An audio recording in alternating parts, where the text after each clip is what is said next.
Welcome back to the Hunt Experience. This is Cody again. And I'm Chris Brewer. This episode is brought to you by Whitetail Property Management and Camel Family Outdoors. Well, today we have another guest in the studio, Mr. Kevin Shipman. Good buddy of mine, kind of, sometimes. The myth, the legend. That's right. What? Yeah. So Kevin is here today because when I met him, I thought I was a turkey hunter, Chris, until I met this guy. Yeah. And it's like they don't eat or sleep or do anything without thinking about turkeys. Yeah. So what better guy to bring on here to talk about turkeys than Mr. Kevin about the birds. That's what we need. I need all the help I can get, I know for sure. Mr. Kevin, tell me about how you got started in the turkey woods as a kid. I just started hunting with my dad when I was young. I don't even know how we started, to tell you the truth. He never turkey hunted, and I don't know if he worked with someone that did. He actually did. He worked with a guy named Ronnie Atkins that was a big turkey hunter, and he got Dad to go in with him, and then Dad just started taking me. And you started going. So, do you have any idea how old you were when you killed your first? I think 12. 12 years old? Mm-hmm. Did Dad set you up for that, or did you do that on your own? No, he called it in. He called it in for you. Yeah. So the love of turkey hunting for you, where did that is that when it started, or? Yeah. The first time I ever went, we went to Chaffee, and I heard a turkey gobble, and it was over for me. I stayed in trouble from the 8th grade on. I wouldn't show up for school. Dad he owned his own business, so all throughout turkey season, we would hunt every day till like 10, and he would take me to school and drop me off. And then finally the principal was like, I need to meet your dad. We're going to have to sit down and talk. What a great dad. Yeah. That's awesome. Yeah. Not many dads will do that. So you were about 12, you said, when you killed your first one? Yeah. So when I met you, I actually met you through my son and your son were friends. Mm-hmm. And they struck up a pretty good friendship just because we're like-minded. And when I met you, I was like, okay, I see why your kids are like they are. But I just was blown away by how serious turkey hunting was for you guys. And I just thought that was super cool. I mean, that was, I thought I was, like I said, I thought I was a turkey hunter, but it's pretty serious. It's like, no, man, did you sight in your gun? And how good do you sound on your call? And it's like, no, that's not me. Yeah. I actually had a conversation with a cousin of mine that I grew up hunting with. When we got in our teens, we started hunting all over the United States. And we still hunt together. We're going to hunt together this year here in, 3 weeks, maybe 4. I don't know. Whenever Missouri opens up, we're going to Missouri.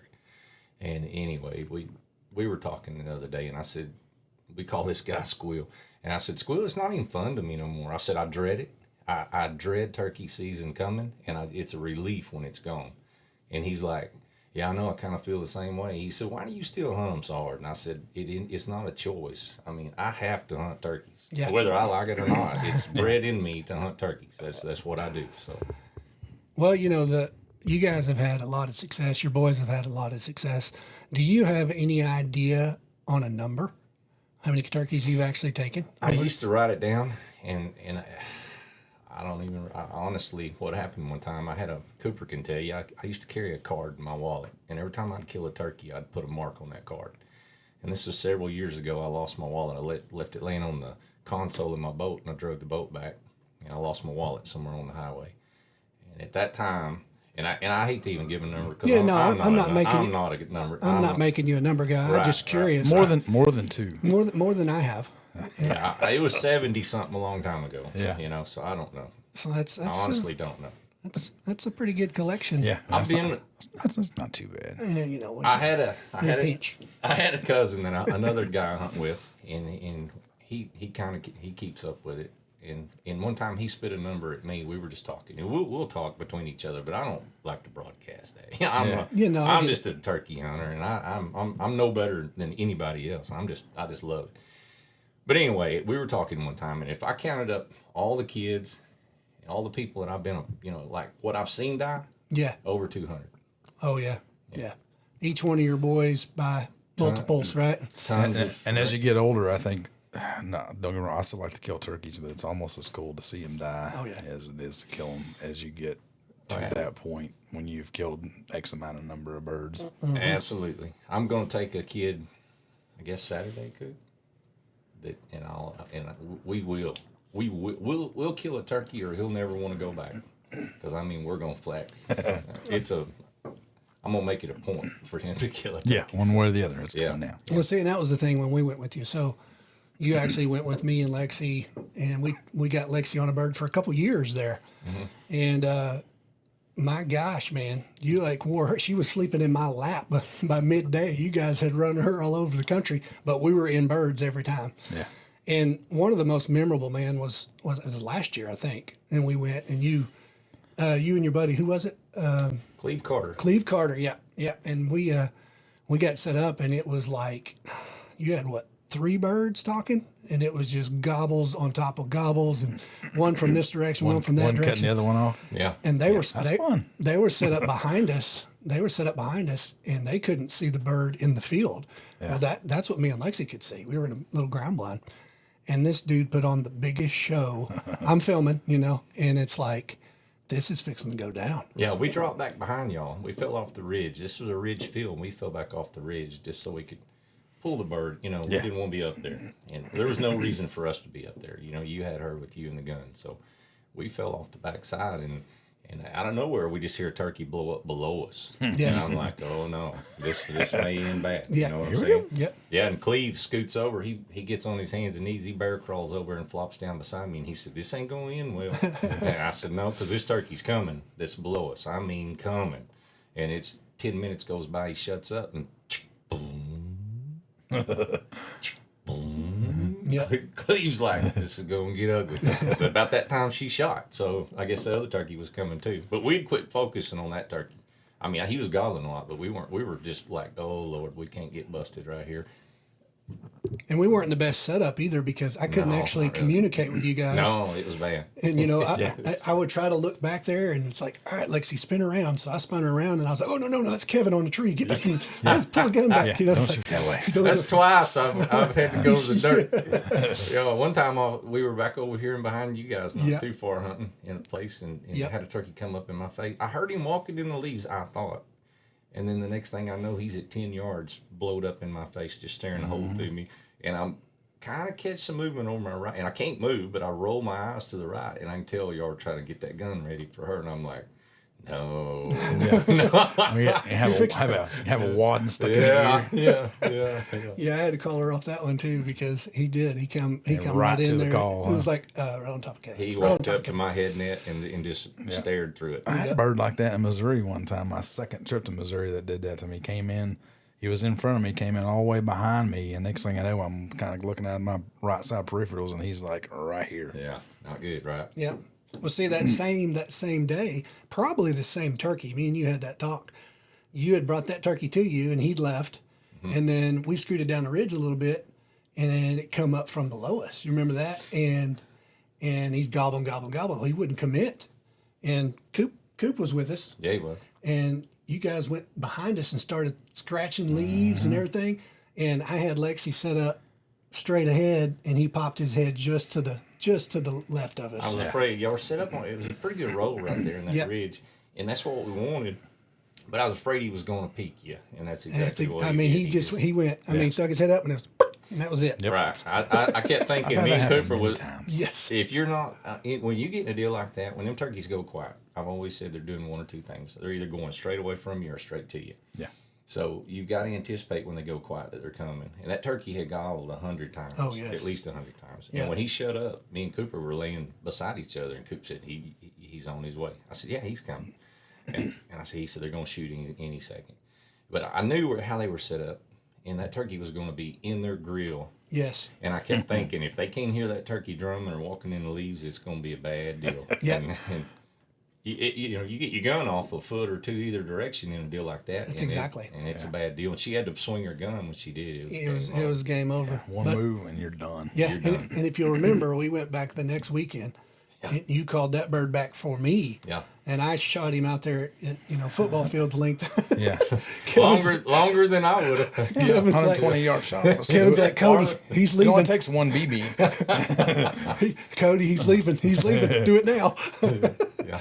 I could think I got lucky on that because he was way out there. He throwed one way Well, out there. I've not shot some birds sometimes because I think they're too far away and then stepped them off and it's like 66. I'm like, my God. Like, I would have totally. I'm old school. I would've totally 40 shot yards to me is still a long, Yeah. long ways.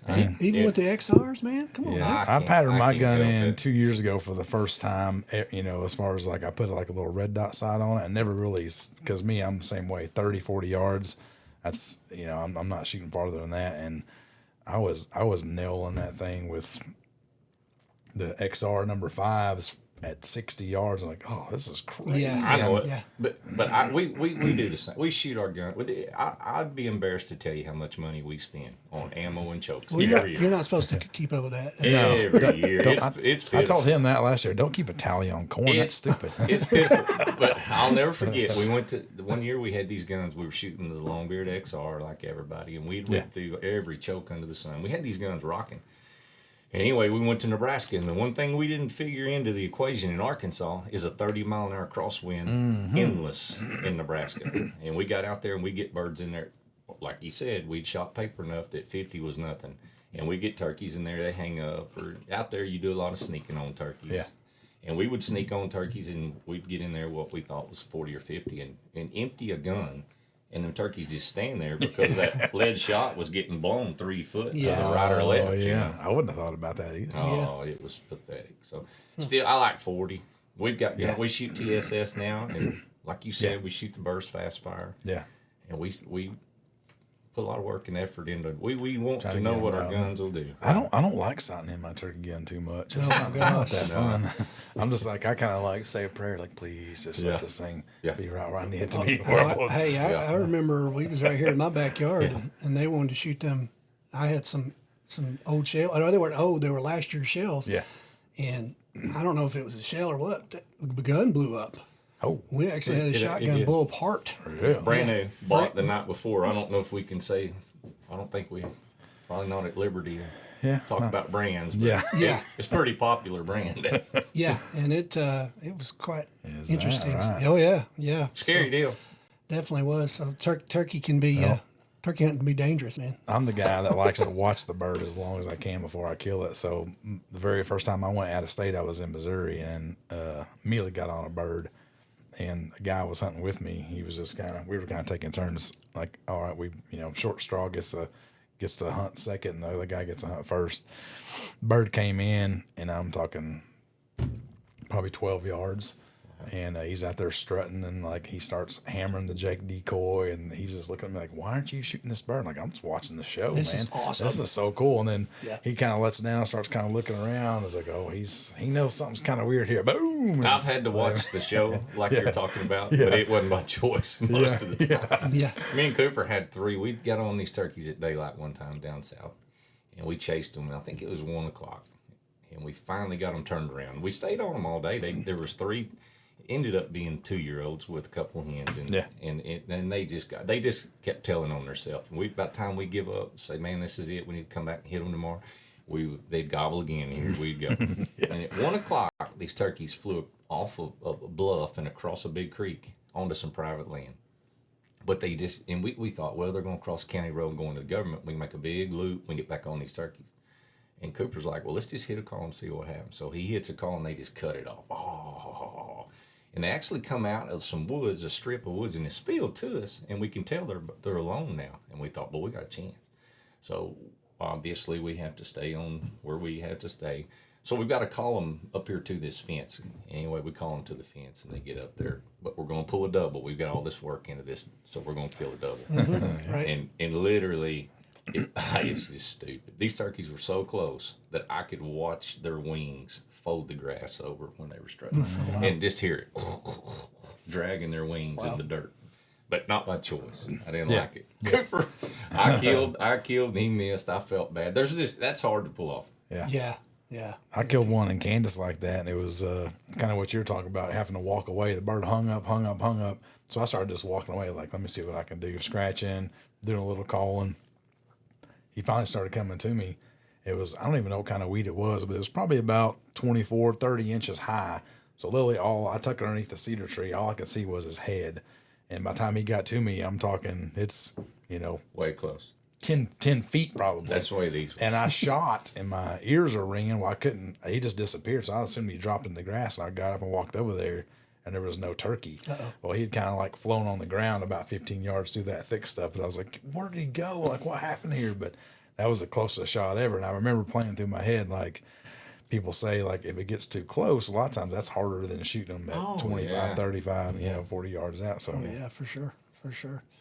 Well, Kevin, so tell me about what's your opinion on the state of the turkeys in Arkansas? We've taken a major decline in the last couple of years. What do you attribute that to? Well, I'm going to take a page out of your book, and you're always saying when something like on a deer or something, if we lose a big deer or if we're not getting deer, you always say, well, what's changed? That's your first question. What's changed? Yep. So that's all I can go off of. I'm not a biologist, and I don't have the data, but I can tell you this. This is what I know's changed. Fur prices are in the tank. So trapping now is taboo, right? Right. Thing of the past. Right. The fur trade got shut down sometime in the late 90s. I don't know the exact date, but I can remember when the fur trade got shut down because I had a lot of friends that were trappers. And I know people they're going to refute this, and they're going to say, well, we've always had coons and we've always had coyotes or whatever. You know what I'm saying? All I can say is this: when the fur trade went south, so did the turkey population. Yeah. I've had these conversations with people in the past, and they'll say, well, how do you figure that? They shut the fur trade down in the 90s, and Arkansas had its record kill in 2002 and 2003. Well, they had trapped, but it just took that long before the predator populations got out of control. Sure. Played catch up to the turkey populations. Right. But the only thing I know now is people don't hunt coons or bobcats or any of your nest predators. Right. And they don't hunt coyotes and they don't hunt cats, stuff that can actually catch an adult turkey. And all I can tell you is it's loss of habitat, and I think we got a predator issue that's off the charts. Yeah, I agree. We had Sean on here last week, and when he throws some big tournaments, and we were talking the same thing about that. And it's like, how, jump in and kind of do your part as far as like, we're all deer hunters, and we're kind of the same way. If I'm hunting a buck, unless I know for sure he's probably coming that evening, if I see a pig or a coyote, it automatically turns into. And that's another thing too. We didn't have hogs like we do now. That's true. Hogs, that's another nest predator. Oh, right? for sure. I've it. seen it in person up on the other side, on the lease on the other side of the mountain. Bad. I know when turkey population started to decline in the state of Missouri, that's when I was hunting up there.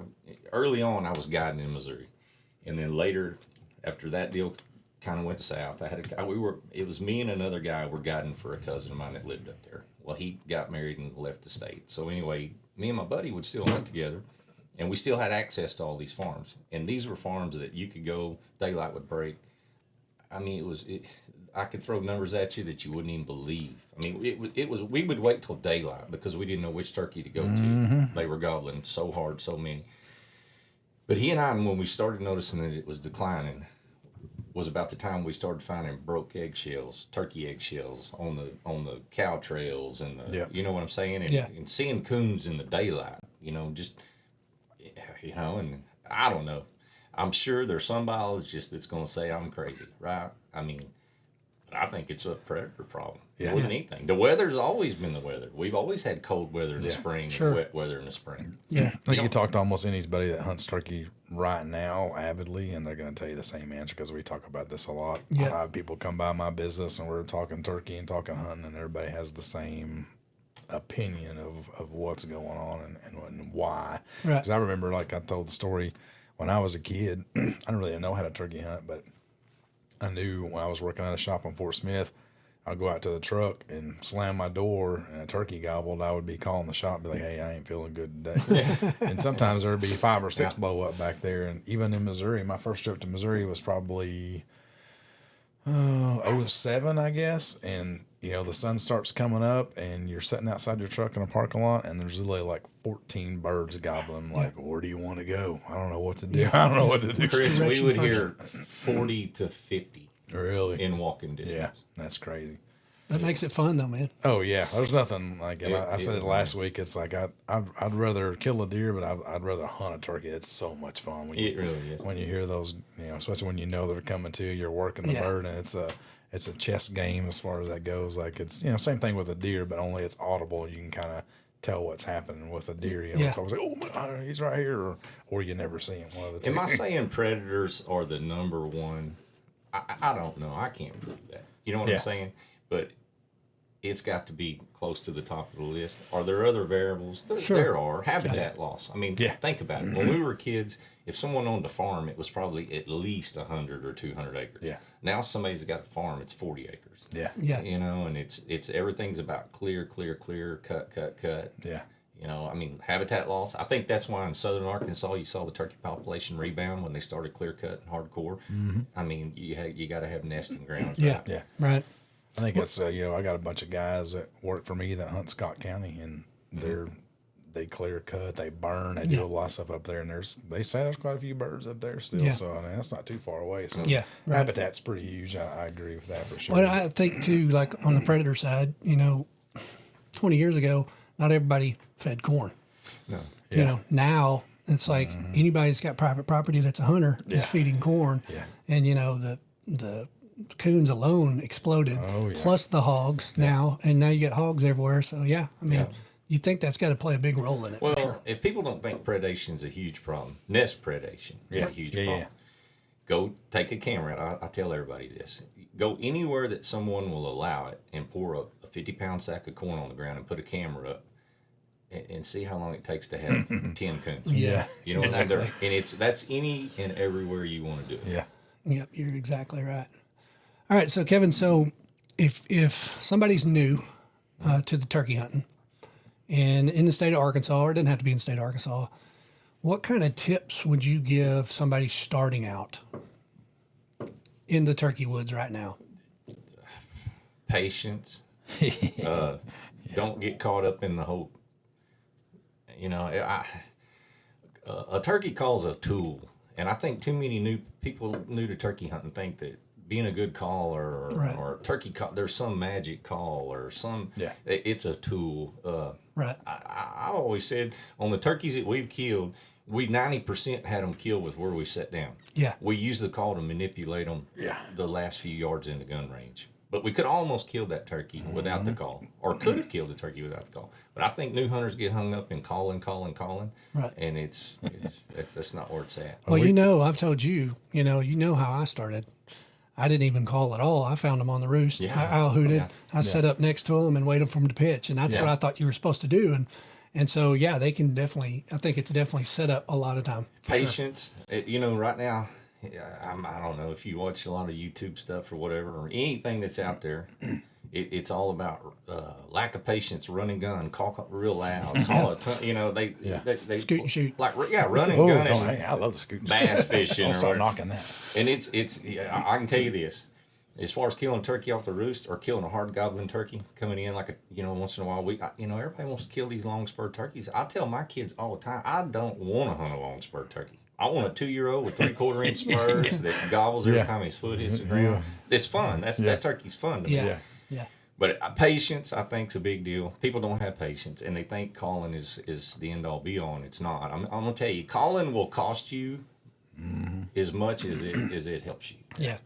And I don't call a whole lot. We were talking about that last week. It's like I don't call a whole lot. It's like for me, it's a position, right? It If is, you can get in 100%. between a hen and a tom, Right. there you go. It's kind of like wanting to be in between bed and food with a deer, right? It's like same scenario. Hard to do because especially where we're at around here, there's I don't know what the number would be, 10 to 1, 20 to 1 hens to toms. Probably. Yeah. So it's pretty tough to Well, do that.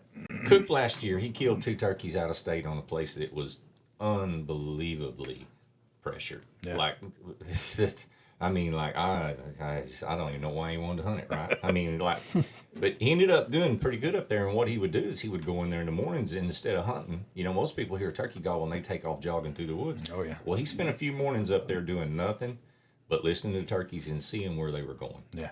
And then he would go back that afternoon and he would sit down and he would see if them turkeys came back in there, maybe hunt them a little bit in the evenings, and then he'd try to roost them that afternoon. And if he could get them to gobble, he's got it. Yeah. You know, I know where this turkey's.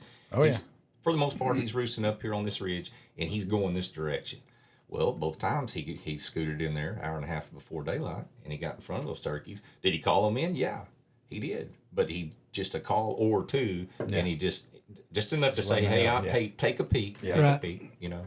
Well, it's all in reverse anyway, right? Yeah, I mean, the hens go to the toms. Yeah. And you're trying to call one to You're you. trying to reverse nature. Yeah. So I tell my boy that all the time. It's like, you know, I've taken him hunting multiple times, even when he was a little kid.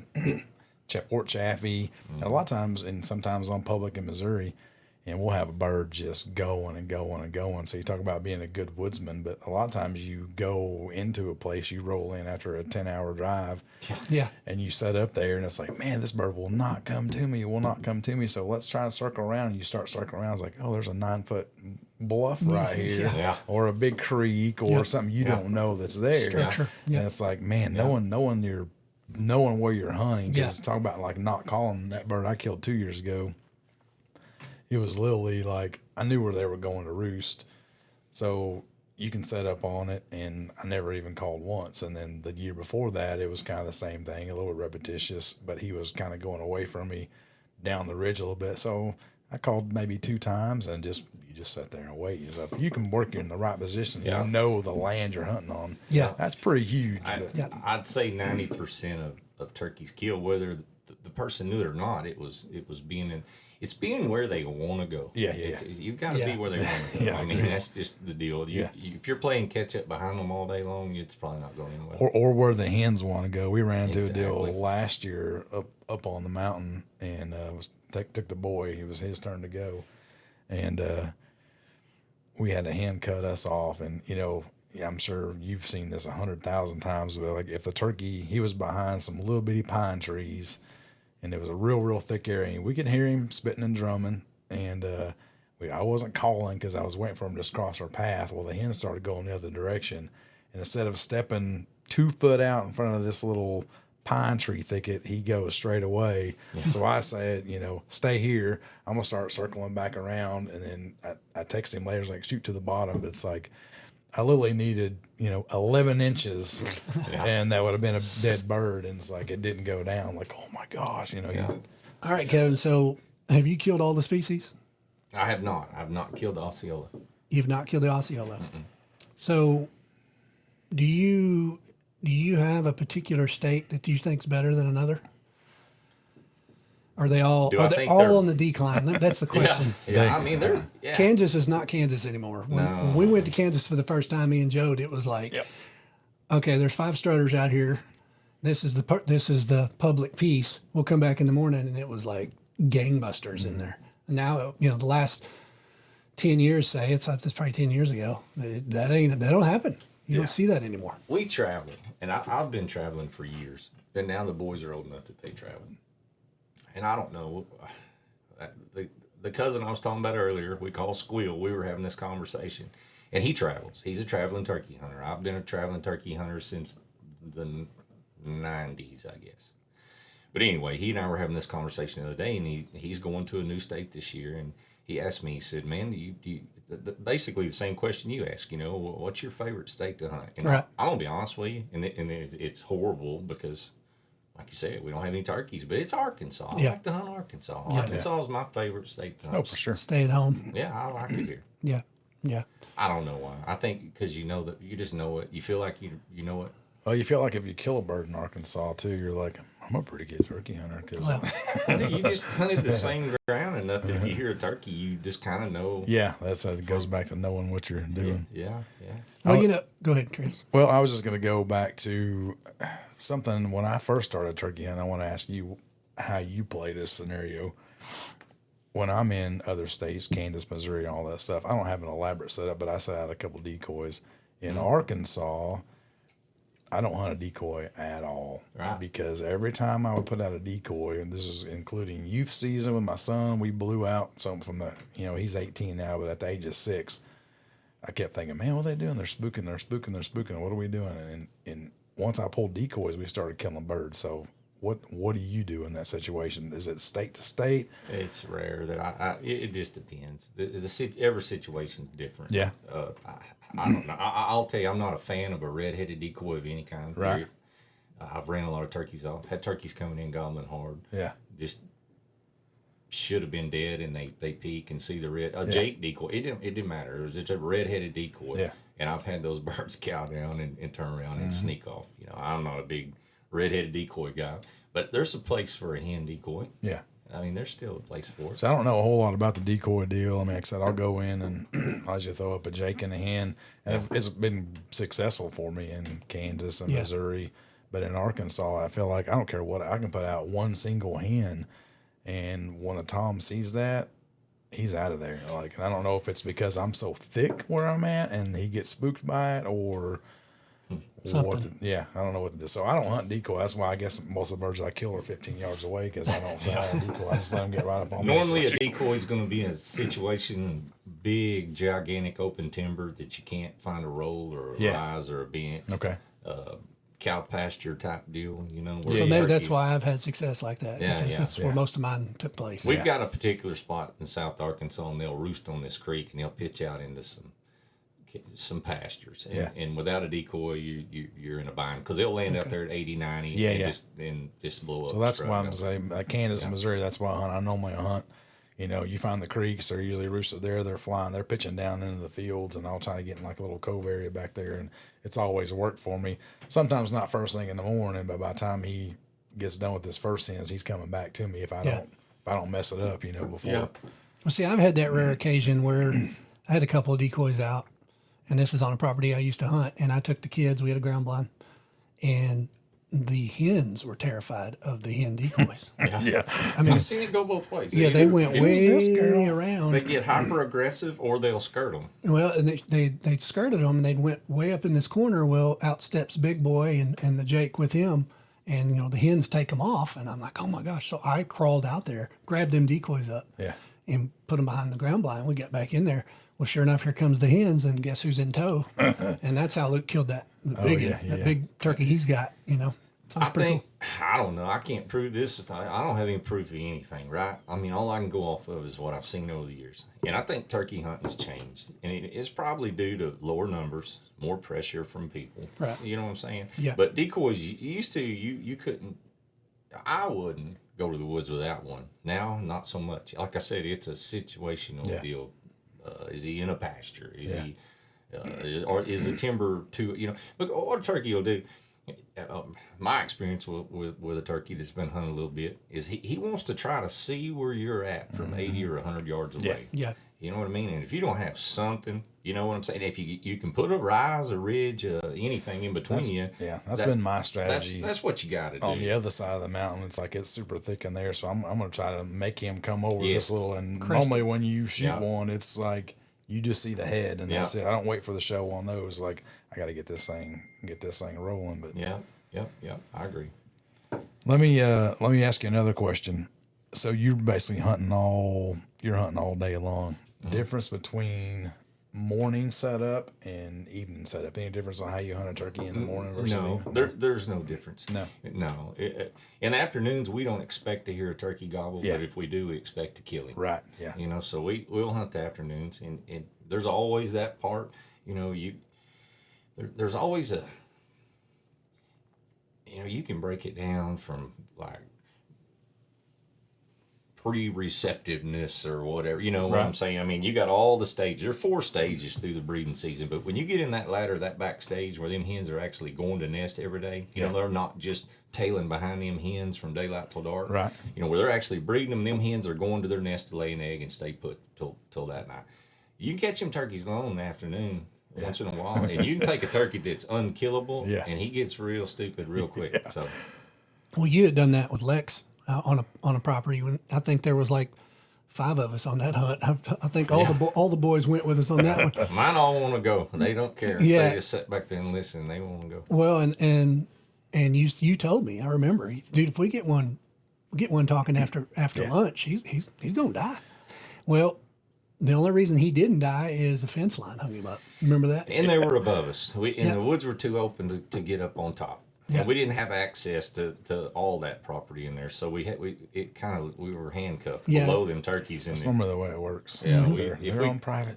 If we could have just got to the top with them, and actually, I think we were Cooper and y'all were making your way up. Yeah, we crawled up there, and we had me, Coop, and Lex, and we crawled up there, and we could see the birds.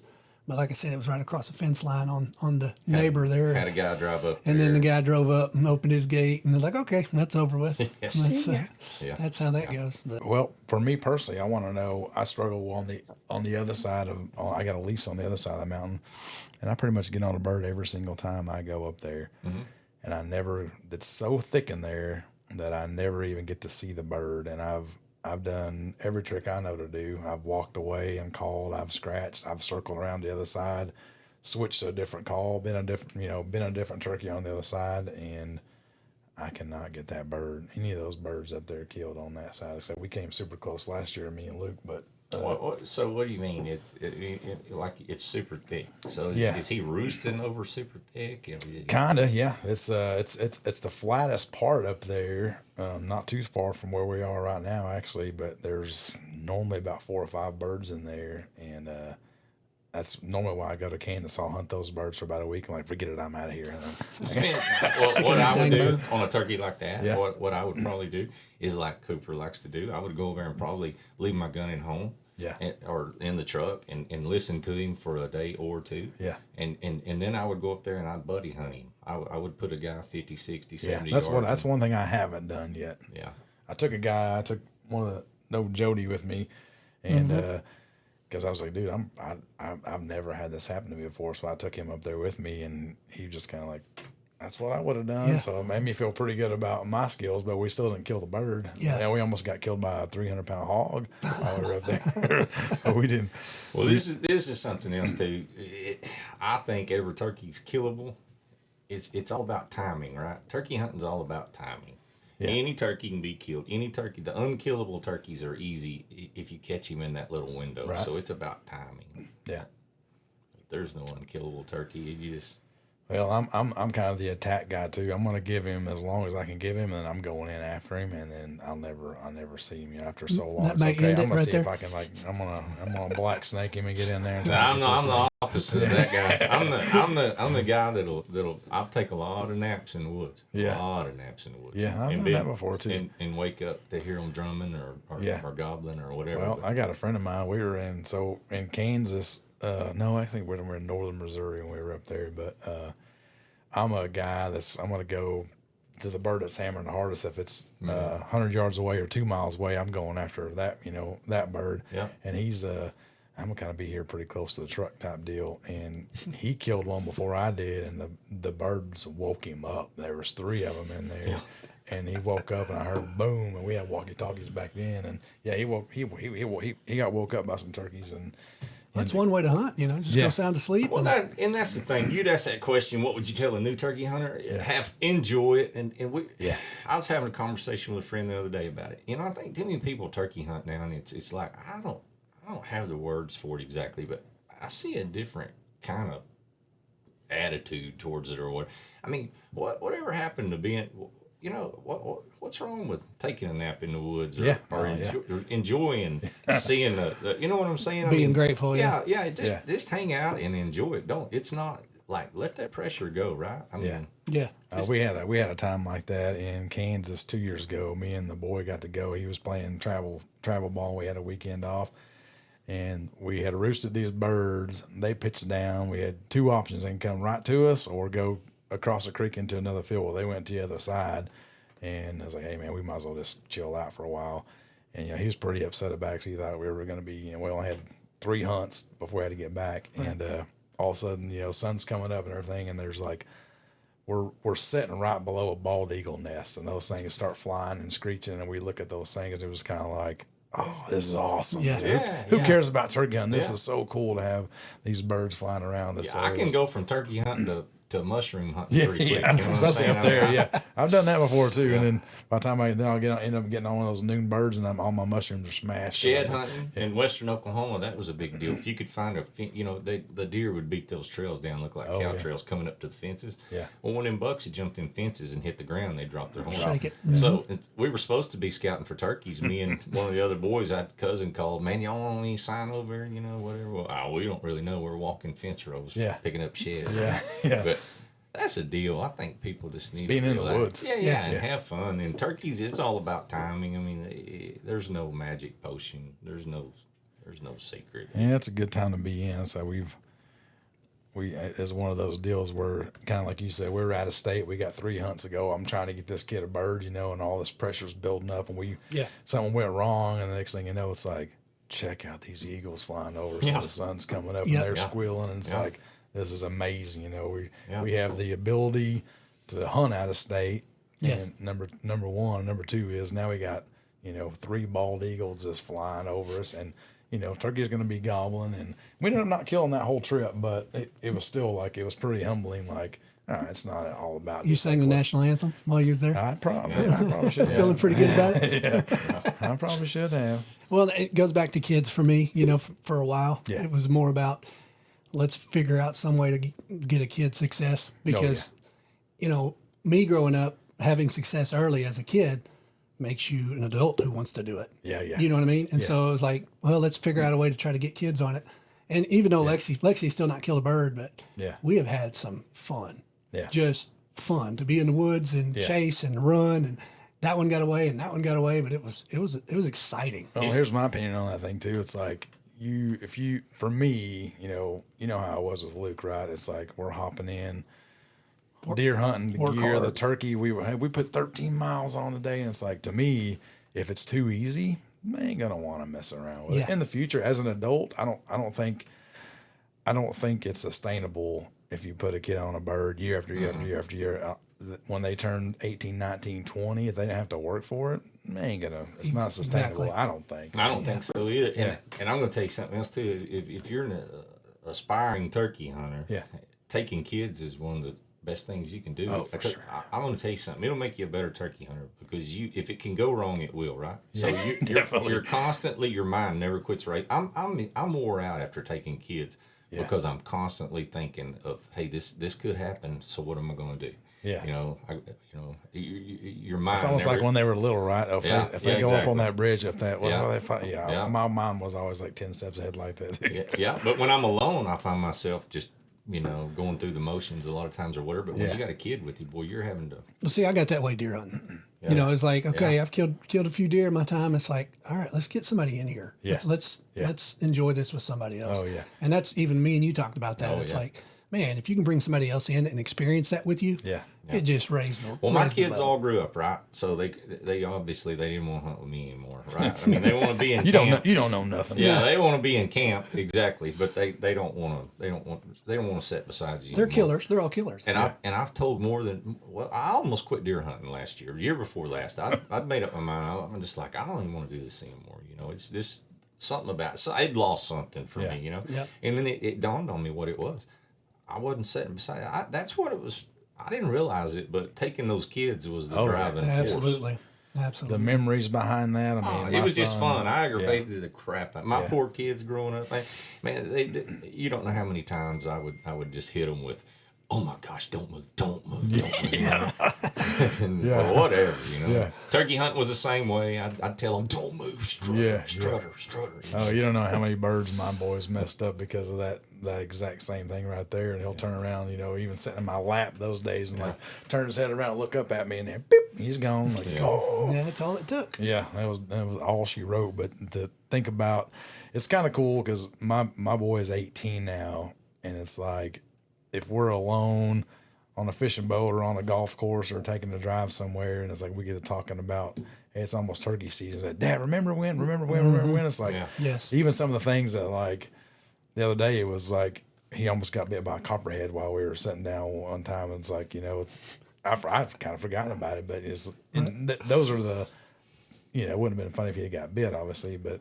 And then the birds he's killed, and how many miles we've hiked and had to hike back because I lost a call, or, fall in a creek, and all these things that I've kind of forgotten about over the years, about how it impacts them and sticks with them, and the work involved, how it changes them. And I say this on about every show, is like, you take a kid hunting and make them work for it, it makes them a lot better human being. I agree.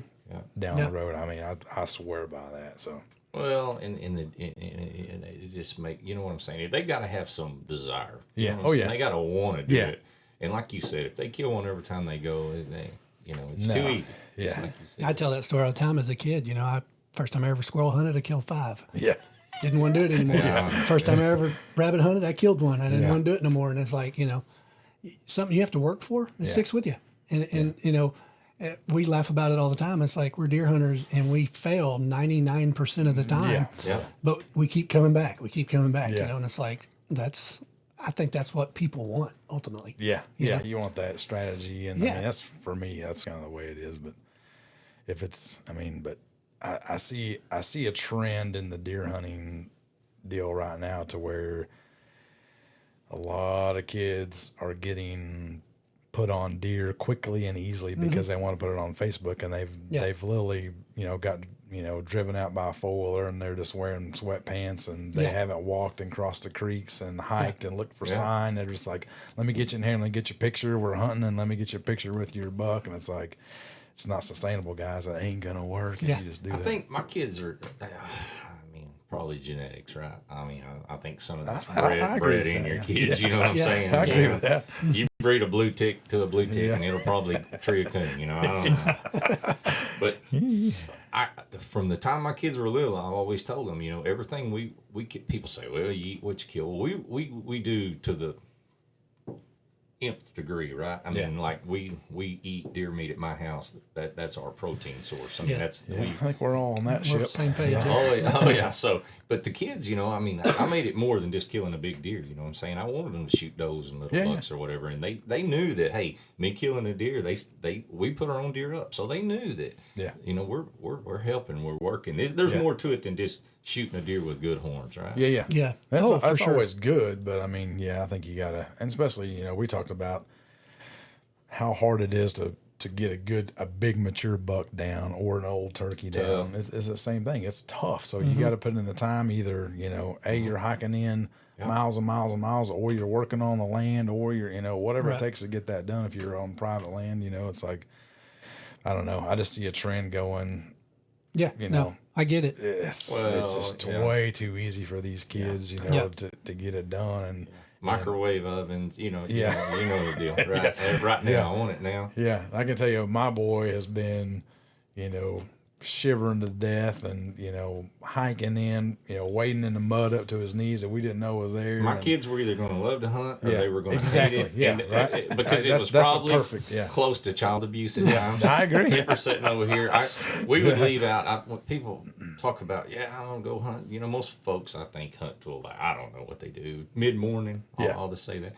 And literally, my kids knew when we went deer hunting, we were leaving before dark or before daylight, and we weren't coming back to the truck until it was cold black dark. They knew that. We stayed. I mean, we literally would hunt all day, and I mean all day long, and that didn't mean go to sleep either. You know, what I mean, we were hunting, and I don't know. Oh, you did all right. They're all still hunters. It's a miracle they even like it, right? Yeah, we talk about that all the time. It's like, that's the perfect analogy though. It's like, either gonna love it or like it, and it is probably close to child abuse. Remember those Missouri trips when Luke was like 8 years old, and like we would do 5 and 6 hour sets and go back to the truck and warm up for a few minutes. Like, let's get back out there, or set up, you know, move tree stands 6 times because the wind was gonna change. You know, like it's pretty crazy what you put them through, but you know, it's pretty rewarding too, though. Yeah, I think so. It really is. Yeah, it really is. And when you do have success in those situations, you never forget it. Yeah. Oh, yeah. Yeah. You don't, and they don't. Yeah. You know what I mean? Yeah. That's some of my favorite hunts have been with that kid that, you know, we went 2 miles in, and then, you know, that was it was really hard. I've taken kids turkey hunting over the years. And I was, once again, same cousin, Squeal, old Squeal. We were talking the other night, and he's going to youth hunt this coming weekend in Missouri. Yeah. And I told him, I said, well, I'm actually going to take one too. I'm going to get to go youth hunt in Arkansas again. And we were talking about it. And he's taken kids in the past, and I have too. And it's just fun when you take a kid that wants to do it, right? Yeah. Versus you take a kid that could take it or leave it versus a kid that like couldn't sleep all night the night before. You know what I'm saying? Yeah. But man, it's fun to take a kid that wants to really go. wants to go. Yeah, and I've got some friends of mine that, you know, their kids are older now, but they struggle with that because their kids just really weren't into it. I'm like, man, what would I do? I can't imagine it. Right? What would that be like? I wouldn't know. Well, my strategy for years was, you know, put them in the best situation to have success. Yeah. And when they do, they're probably going to be a hunter. Yeah. You know what I mean? And that's, you know, it doesn't always work out that way, but a lot of times if they enjoyed it and if it was something that they'll never forget, they're going to want to come back and do it some more. My brother constantly gets onto these boys' mind. He's like, y'all are spoiled rotten. This is a joke. And when me and your dad when we first started hunting with y'all's grandpa, we literally would hunt all week long and never see a deer. Yeah. A deer. You know, and now, you know, they just pile them up, you know. Yeah. That's pretty awesome. But whatever. No, still putting in the work to get. I mean, that's just it, right? If you're putting in the work, and you know, we talk about that all the time. It's like you're rewarded for hard work. I'm not saying, you know, I'm the best turkey hunter, the best deer hunter, or the best, you know, fisherman on a boat. But it's like I'm gonna put in the work. Yeah. Like, and I feel like at some point you're gonna get rewarded for that, or maybe sometimes you may not. Yeah. But eventually it's gonna come to fruition if you're, you know, putting your nose to the grindstone and you're doing whatever it takes to get it done. And like you said, one way or the other, you're getting this youth hunter a bird, you know, before it's over with. And if he's willing to go toe for toe with you and stay with you and get it done, well deserved for him. You know, like that's what it takes. That's how I raised my kids. Like, wait, that this one's, you know, 200 yards away. We got to go get it, or this one's 300 yards away, and it may be start off at daylight. It may be 3 o'clock before we get back on our bird, but he was always right there doing it. Let's go. And he killed some turkeys because of it. Yeah. Let's go for sure. Persistence. That's the deal with turkey hunting. Patience, persistence. I mean, just go and hunt and don't. I don't know. Just enjoy being in the woods. Well, again, I killed a bunch of turkeys early. Yeah. And I honestly can say my best turkey hunts have been with other people. And we didn't even have success. Yeah. And I mean, that's just the truth of it for me, because the experience and the kid or the buddy, like me and Kevin, that was a blast. Yeah. You know, I mean, that was some of the funnest stuff for me. So I think that's sure. huge in the hunting world. You know, if you can make friendships and make bonds with kids, it's huge. So, you know, my advice would be, get out in the woods with your buddies and with your kids. Yeah, you get some like-minded guys together, and you're right, it doesn't make it, you know, if you catch a big fish or, you know, we talked about that with my deer this year, recovering. How different would it have been if I would have covered that by myself? It would have been near as fun. Not near as fun. I run the video going, oh my gosh, for 10 minutes. You know? To do it with somebody else is super cool. Not to mention, it's kind of like we were talking about those birds up there. If you got somebody that can sit behind you and call a little bit, and that's something I haven't tried yet. But I'm sure I'm going to catch some flack for saying this, but I say it all the time, and you're way more deadly with a pair of guys than you are with one guy. I believe that. I like to turkey hunt in twos. Yeah. And especially on public land. Yeah, you know, someone gets hurt. I just don't like my kids hunting public land alone. You know what I mean? Yeah. So but as far as killing turkeys, I'm telling you, two are way more deadly than one. I promise you. Yeah, I can see that. I've seen that. I've proved that over and over and over. I've tried that a few times, but not over there on that side, because I'm usually by myself when I go, and that's like the only thing I haven't tried. So if they're turkey hunters, right? Yeah. Two turkey hunters. You know what I'm saying? Yeah. I mean, there's times where old Joe won't stay still or Fred, and then they're hurting you. You know what I'm saying? A lot of guys don't want to, especially you know, on the mountainside and all that stuff. You can kind of show them, like, here's kind of where I'm at. Here's what I'm doing. Here's the birds are. Like, I don't want to do that. No, I'm out. That looks tough. I'm not doing that. I don't want to do that. You got to be selective of who you ask or who you show. I guess the best thing would just be show up at dark, like how we're going in right here. I'm not going to show you anything. Here's where the bird is. Well, Kevin, man, thanks for coming in here today. Yeah. I appreciate you giving us your fun. 2 cents. That was a lot of 3 fun. 3 cents, 4 cents, whatever you got. So not much. Like I said, man, I think I kind of looked up to you as one of the best turkey hunters I know. I don't know about all that. Well, but I'll be calling you here in a couple of weeks. Yeah, looking for a guide. We'll need somebody to come in and call one up. So. You know, here's the deal: when you've done it as long as I have, if you ain't picked up on a little bit of stuff, you're probably. So you're saying there's no hope for me? Is that what you're saying? I'm just saying that. I mean, well, he's the squirrel guy. Sounds like, so he probably needs to stick with squirrel hunting. Maybe switch to a blowgun or something. Make it interesting. Like, give up turkeys. I'm gonna throw that thing. What's that thing called? Adderall. Most of my turkey hunting knowledge comes from the old sticking your finger in the light socket. Yeah. No, I totally agree with that. So I got we joke about first time I took my son hunting. It was like a bird was gobbling. Right, it's like, oh, this is over. Like, and he was like maybe 5, and it sounded like he was 150 yards away. and I'm creeping over the edge to pop a decoy in, and he's already coming. And I was so stupid, didn't realize that, when he was gobbling, he was facing away from me on the roost. I didn't know. I just assumed he was that far away, and he never gobbled again. It's like, yeah. Oh, sorry about that, buddy. I read that one. Many lessons learned. Yeah. I talked about when I first started, my dad took me, and a friend of his introduced him. And this guy's name he was a bricklayer from Fort Smith named Ronnie Atkins. Ronnie's passed now, but Ronnie was an awesome dude. I got to hunt with Ronnie a lot. And Dad he got to the point where he could kind of sort of call one in. He was learning. But I've told Cooper this over and over and over. There is no telling the amount of turkeys that we boogered up when we first started. There is no you didn't even know were there. Number. It was crazy back then. We'd have turkeys gobbling, running to us, and they'd go quiet. They were coming in, and we just assumed that he's going the other way. And you don't know how many times we stood up to watch one fly off. I've done that before too. Oh, it's bad. Well, it's the best way to learn. It's by mistake, right? Yeah. When we talk about that on the deer hunting side, it's like, okay, this is what you don't do. Yeah. I learned that lesson. Yeah. Yeah. What was the story the other day? Like, what not to do is like, I know now you have to look through a peep sight. Pull your bow back to shoot one. Yeah, Chris missed a buck one time, and he's like, it shot 15 feet over. Yeah. I never looked through my peep the whole time. That was a pretty good deer. I wonder what happened. Oh yeah.